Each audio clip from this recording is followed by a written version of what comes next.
Oh, hi folks. Nearing the end of July, Vancouver Island. Bit cloudy, trust everybody's fine. And short one today, and as always we'll put some comments, a couple of links in the description. So you could click on them if you have a mind to. Have you been watching the wee financial inquiry? Watch the 4 hours with the two brothers, the founders, and find it interesting. You know, I think the whole makeup of a committee is interesting. The Liberal members on the committee are trying to ask questions that put everything in a good light. Obviously trying to defend the whole thing because it's their government that's on the hot seat. And of course the other guys are asking questions that they don't always get answers to because they're too, they are trying to do the other thing. Sort of makes you wonder if an inquiry like that, if it shouldn't be turned over to the RCMP.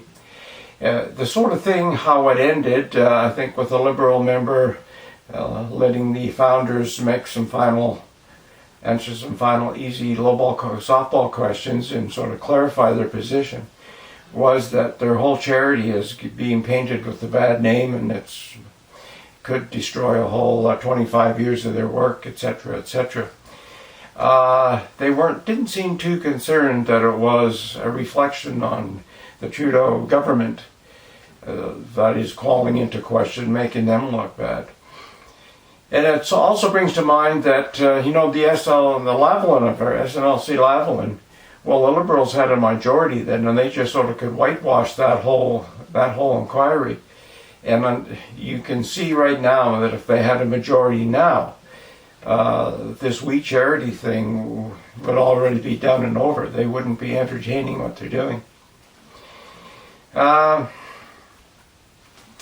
It's interesting, and of course you watch the whole thing. You can watch it on CPAC, the channel that sort of brings you the whole glory affair. Although CBC had most of it on this morning. But if you didn't see it, now you'll just see highlights. And of course what our friendly media will do is just give highlights that pertain and point to the position they're trying to sort of solidify. And most times it's in the government's favor. So it'll be interesting to see what their shell bits, their pieces that they sort of put on throughout later in the day are. And I find that similar in the States. They're Congress is having an inquiry into police violence and all that sort of thing, either Trump issuing or the federal government sending their officers to look after federal properties. And what I'm finding interesting there is that somebody ran into what's his name? Just on the tip of my tongue, and it's gone. He's heading up the committee. Anyway, a young guy caught him outside. He was waiting for his limo, and asked him, "Well, what do you think about what's going on in Portland?" And he said, "It's all a myth. The any place where this is alive is in Washington." And I'm thinking, wow. Have you not watched Portland? What's going on there? Have you not watched Seattle? It's interesting. Totally interesting. But in regards,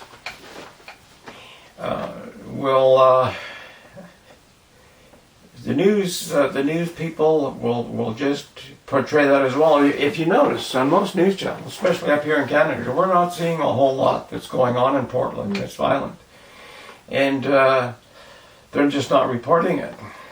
They're reporting it in a sort of a light way that makes it's Trump's fault sort of thing.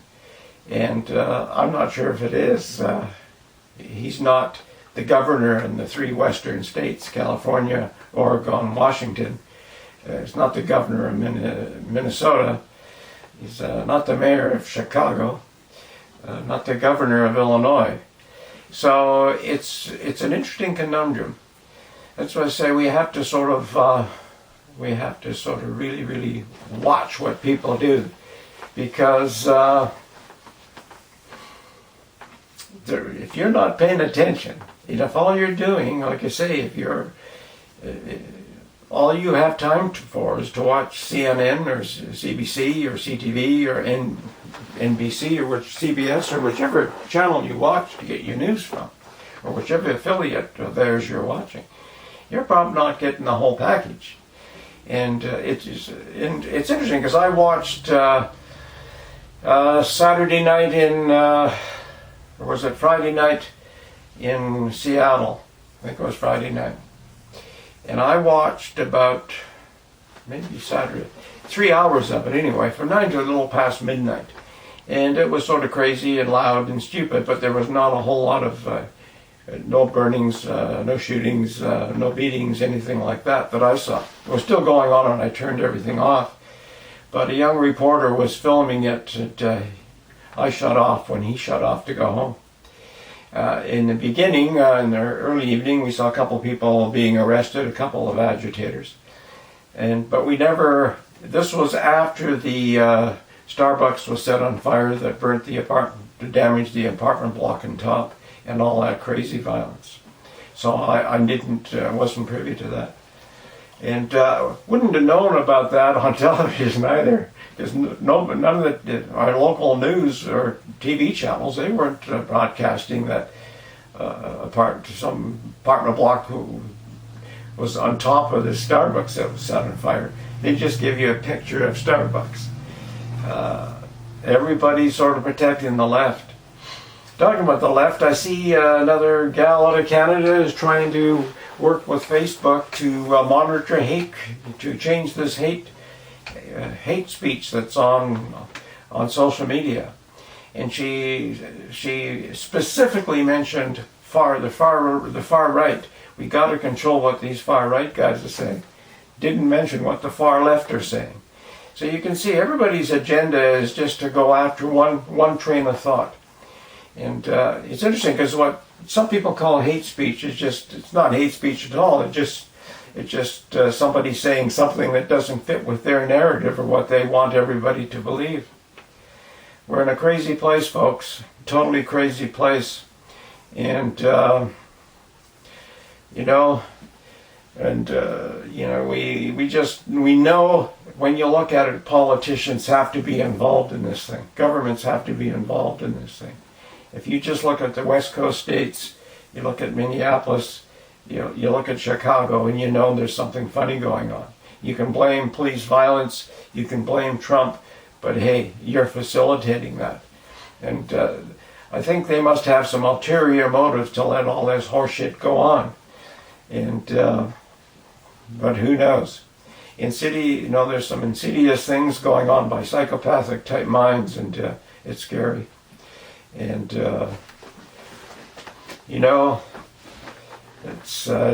we've all watched Schiff, Schumer, Pelosi go on and on and on about Russian collusion and what have you, and it's all so far proven to be bogus. But they're still sort of hammering in on that. And what do you say? If you don't have time to check other avenues of information and you're just watching mainstream media, you're just not getting the goods. And that's the sad thing, because that's what most people only have time for.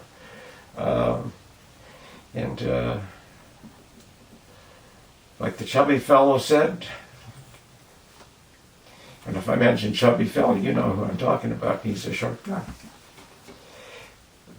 Portland is just a myth. Portland is just a myth. So with that, Portland just being a myth, we'll just sort of leave that with you. Take care, and we'll see you tomorrow.